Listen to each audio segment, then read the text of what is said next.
2002년 11월 1일 밤 텍사스의 나바소다. 동네 주민들이 문도 안 잠그고 사는 이 작은 동네에 9.12 신고가 들어왔습니다. 21살의 흑인 청년 로니 터너 주니어였지요. 주니어는 아버지가 집에서 총에 맞았다며 도움을 요청했습니다. 그러면서 자신은 차를 몰고 경찰서로 오는 중이라고 했고요. 아버지가 총에 맞았는데 자신은 경찰서로 온다고요? 아버지는 어쩌고요? 어쨌든 누군가가 총에 맞았다는 신고가 들어왔으니 경찰들은 3분 안에 주니어와 아버지 터너가 같이 사는 집으로 출동했습니다. 총을 맞았다는 주니어의 아버지 터너는 54세로 경찰들에게 낯선 인물이 아니었습니다.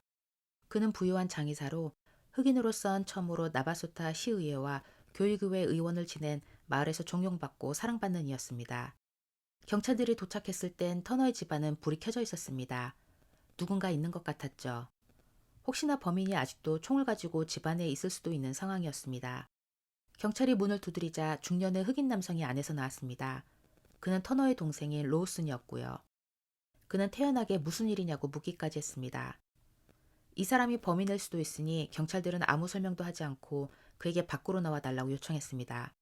그는 저항 없이 밖으로 나왔고 경찰들은 그를 경찰차 안에 앉혔습니다. 그리곤 집안을 샅샅이 수색하기 시작했지요. 우선 총을 가진 범인이 있나 없나 살펴보며 총에 맞았다는 터너를 찾기 시작했습니다. 터너는 자신의 방, 침대와 벽 사이에 얼굴을 바닥으로 향한 채로 이미 사망한 상태였습니다. 두 발에 총을 맞은 채로요. 두 개의 탄피도 찾았습니다. 총알 한 발은 그의 팔에, 또 한 방은 가슴에 맞고 사망한 것이었습니다. 집안엔 사라진 물건은 아무것도 없었습니다. 터너의 방 안 금고는 열려져 있었고 7,000불 현금도 그대로 있었고요. 집안의 총들도 그대로 있었습니다. 경찰들은 경찰서에서 터너의 동생 로우슨과 아들 주니어를 각각 인터뷰했습니다. 동생 로우슨은 자신의 형 터너의 집에 하룻밤 자러 온 것이라 했습니다. 다음날 아침 휴스턴의 대학 미식 축구 경기 주심으로 일하러 가야 한다고요. 형 터너도 알고 있었고요. 그래도 도착하기 전인 밤 10시에 터너에게 전화를 했는데 터너가 받지 않았다고 했습니다. 도착했을 땐 터너의 집은 늘 문이 열려져 있었기 때문에 로우슨도 그냥 들어왔다 하고요. 집안에 들어와선 큰 소리로 터너를 불렀지만 아무 대답이 없어 일 때문에 외출 중인가 보다 했답니다. 그래서 태연이 부엌에서 샌드위치를 만드는 중이었다고요.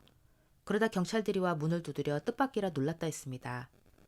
그래서 형이 총에 맞아 죽었는지 전혀 몰랐다고 진술하며 슬프게 울었습니다. 다음 인터뷰 대상은 자진해서 경찰서로 피신해온 터너의 아들 주니어였습니다.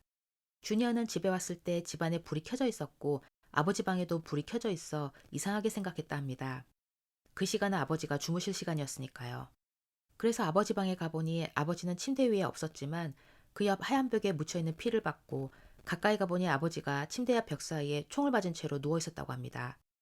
경찰들은 로슨과 주니어의 진술을 바탕으로 이 사건에 대해 예상해봤습니다. 터너가 침대에 누워 자고 있다가 무언가 이상함을 느껴 몸을 일으켰는데 방문 앞에서 범인이 총을 쏴 한 팔로 막아 팔에 총을 한 방 맞고 또 한 방을 가슴에 맞고 침대 옆으로 굴렀다 예상했습니다. 이후 주니어가 총에 맞은 아버지를 발견하고 경찰서로 오는 중에 터너의 동생 로우슨이 집에 온 거고요. 그런데 이상했습니다. 주니어는 아버지가 죽었는지 살았는지 확인도 안 해봤다는 겁니다. 그냥 무서워서 자기 방으로 가서 침대 매트리스 사이에 있는 자신의 38구경 총을 가지고 차를 타고 경찰서로 왔다는 거죠. 터너는 9mm 총으로 살해당했습니다. 그런데 9mm 총이 주니어의 침대 매트리스에서 발견됩니다. 경찰이 가져와 검사해보자 그 총은 터너를 쏜 총이었고 주니어의 지문도 발견됩니다. 주니어는 그게 자신의 총이 맞긴 한데 그 총은 2주 전에 도둑맞은 총이라 했습니다. 정말 이상하지요. 아버지 터너가 살해당한 날 없어졌던 총이 자신의 다른 총들과 함께 매트리스 아래에 같이 있더라니요. 자신도 놀라 그 총은 그냥 두고 다른 총을 가지고 경찰서로 온 것이었답니다. 경찰들은 당연히 주니어의 진술에 의문을 가졌습니다. 총기가 없어지면 신고를 했어야 하는데 주니어는 신고도 안 했었습니다. 경찰은 로우슨과 주니어의 손에 총상 잔여물 테스트를 했습니다. 총을 쏠 경우 잔여물이 손에 묻는데 그 테스트에서 로우슨은 음성이, 주니어는 양성 반응이 나왔습니다. 주니어는 그건 자신이 경찰서로 오기 전 집에서 자신의 38구경 총을 집었기 때문이라고 주장했습니다. 그의 진술들은 불가능한 일들은 아니지요. 하지만 의심을 받기에도 충분했습니다. 우선 경찰들은 터너의 사망 시간을 추정해 봤습니다. 그의 전화통화 기록을 토대로 저녁 9시 반에서 10시 5분 사이라 추정했습니다. 경찰은 주니어에게 그날 밤 무얼 했느냐고 물었습니다. 주니어는 식당에서 음식을 주문해 여자친구 집으로 가져가 함께 먹고 놀다 세차장에서 세차까지 하고 집에 왔다고 진술했습니다. 집에 오는 차 안에서 내내 전화 통화를 했고요. 경찰들은 주니어의 행적을 조사했습니다. 주니어의 말대로 식당에서도 세차장에서도 사람들이 그를 봤다고 진술해 줬습니다. 여자친구와 그녀의 룸메이트도 그와 시간을 보낸 게 맞다고 진술했고요. 전화통화 내역을 조사해봐도 그의 말이 맞았습니다. 알리바이가 확실했지요. 갑자기 사건의 진전도는 0이 되었습니다. 하지만 다음 날 형사 한 명이 우연히 증거물을 발견하며 다시 한번 수사팀에 희망을 줬습니다. 사건이 있던 다음 날 터너의 집 근처 냇가에서 형사가 담배꽁초를 버렸는데 꽁초가 떨어진 근처에 장갑 2개와 마스크가 있는 걸 발견합니다. 특히 마스크의 모양이 특이했는데 펠트백을 이용해 두 눈과 입만 오려 만든 마스크였습니다. 냇가는 터너의 집에서 불과 45m 떨어져 있었고 사건 다음 날 발견한 것이니 경찰들은 범인이 사용했을 가능성이 크다 여겨 DNA 감식을 의뢰했습니다. 당시 감식 결과가 나온 데는 6주 정도가 소요됐습니다. 그동안 미디어에서도 이 사건을 크게 다뤘고 마을 사람들도 검사실과 경찰서에 전화해 빨리 범인을 찾아달라 청했습니다. 그중 많은 사람들은 터너의 아들 주니어를 꼭 조사해달라며 청했습니다. 아버지가 돌아가셨는데 슬퍼 보이지도 않는다고요. 게다가 그날 아버지 터너와 달리 동네 밉상이었습니다. 21살인 주니어의 부모님은 그가 10대일 때 이혼했습니다. 외동아들이었던 그는 앞으로 아버지의 사업과 재산을 물려받을 유일한 이였고요. 하지만 그가 장례식장 사업에 적합한 인물이 아니란 걸 아버지 터너도 마을 사람들도 모두 알고 있었습니다.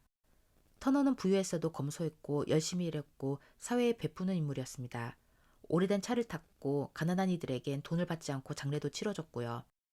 그에 비해 주니어는 어머니가 돌아가시자마자 빨간색 벤츠를 뽑아 자랑하고 다니던 철이 충만하던 아들이었습니다. 게다가 동네에선 그가 방부액을 몰래 팔아 이득을 본다는 소문이 돌았습니다. 방부액은 약하는 이들 사이에 인기였던 제품이었습니다. 약 기운을 더 강하게 돌게 한다고요. 게다가 그는 자기 손이 더러워지는 일은 하기 싫어해 마을에서 그의 별명은 프리디보이였습니다. 자기 거치장만 열심히 꾸미고 손으로 하는 모든 일을 귀찮아해 주위 친구를 고용해 자기 일을 하게 만들었으니까요. 이런 이가 과연 마을에서 가장 큰 장례식장 사업을 물려받을 수 있을까 아버지 터너조차 고민하지 않을 수 없었을 겁니다. 그러다 사건 후 6주가 되어 마스크와 장갑의 DNA 테스트 결과가 나왔습니다. 그리고 그 결과는 모두를 놀라게 했습니다. 왜냐하면 그 결과의 주인공은 주니어도 아니고 로슨도 아니었기 때문이었습니다. 결과의 주인공은 터너의 대자이며 주니어의 친구인 19살 제이디 와이시였습니다. 제이디는 일하기 싫어하는 주니어를 대신해 터너의 장례식장 일과 그의 집안 각종 잡다한 일을 해주던 이였습니다. 하지만 제이디도 그냥 조용히 일만 하며 살던 이는 아니었지요.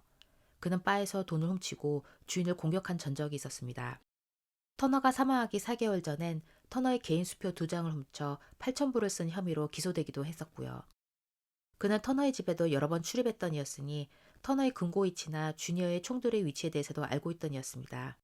경찰은 제이디를 심문했고 제이디는 그 마스크와 장갑이 자신의 것이었다는 것을 인정했습니다. 하지만 그것들은 사건 전날인 할로윈 때 쓰던 것이었다고 주장했지요. 게다가 자신도 확실한 알리바이가 있다고 주장했습니다. 사건이 일어난 날 밤 자신은 친구 2명과 파티에 갔었다고 진술했습니다. 그래서 경찰은 확인을 위해 그 2명의 친구들에게 물었습니다. 그리고 그 2명의 친구들은 모두 제이디에게 특별한 부탁을 받았다고 답했습니다. 거짓 진술해달라는 부탁이었다고요. 그들은 그날 밤 제이디를 보긴 봤지만 10시 30분 이후에 봤다고 진술했습니다. 터너 살인사건 추정 시간은 밤 9시 30분에서 10시 5분 전이었지요.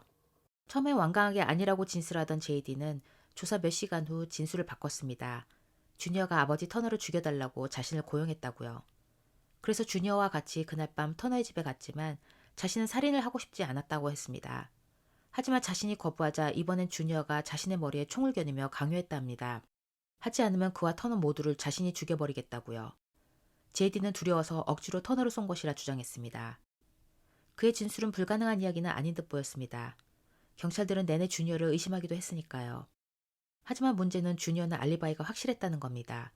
식당에 가고 여자친구네 가고 세차까지 하고 집에 오는 내내 전화통화를 했으니까요. 그에 반해 제이디는 한 번도 주니어가 전화통화를 하더라는 진술은 하지 않았습니다. 그렇다면 주니어가 한 손엔 전화기로 통화하며 다른 한 손으론 제이디의 머리에 총을 겨눴다는 이야기인데 그게 가능할까요? 경찰은 가능하지 않다고 판단했습니다.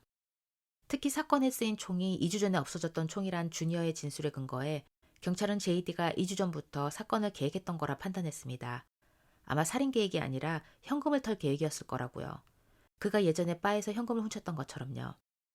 하지만 집에 없을 줄 알았던 터너가 집에 있어 썼을 거라 판단했습니다. 그리곤 자신도 놀라서 현금은 가져오지도 못했지만 총은 주니어의 매트리스 아래에 두고 밖으로 나와 근처 냇가에 마스크와 장갑을 버렸을 거라고요. 결국 주니어는 혐의가 없고 제이디가 혼자 사건을 저질렀다고 경찰과 검찰은 판단했습니다. 제이디의 아버지 해리스는 자신의 아들이 터너를 쏜 것마저도 분명 주니어도 이 사건에 연관되었을 거라 주장했습니다. 터너의 죽음으로 자신의 아들이 얻은 건 없지만 주니어는 터너의 모든 재산을 상속받았으니까요. 하지만 2005년 7월 제이디는 자신의 혐의를 모두 인정하고 25년형을 받았습니다. 주니어는 휴스턴으로 이사를 갔고 당시 여자친구였던 태미와 결혼해 두 자녀를 낳았습니다. 부유하게 인생을 즐기며 특히 자기 일상을 빼쁘게 남기길 좋아했지요. 그리고 사건 14년 후인 2016년엔 자기 와이프와 여자친구 사진을 동시에 올리며 둘이 서로 친해져야 한다는 이상한 글을 올렸습니다. 이 글은 900회 이상 공유가 되는 등 사람들의 손가락질을 받았습니다. 특히 내용 중엔 두 여자가 자기를 떠나지 않는 이유가 둘 다 자신을 만나기 전처럼 돈 없이 지내고 싶지 않아서라며 자신의 재력을 과시했지요. 하지만 그 글을 쓴 지 불과 2년 후인 2018년엔 자신은 돈도 떨어지고 가지고 있던 허머차 역시 잃게 되었다는 글을 올렸습니다.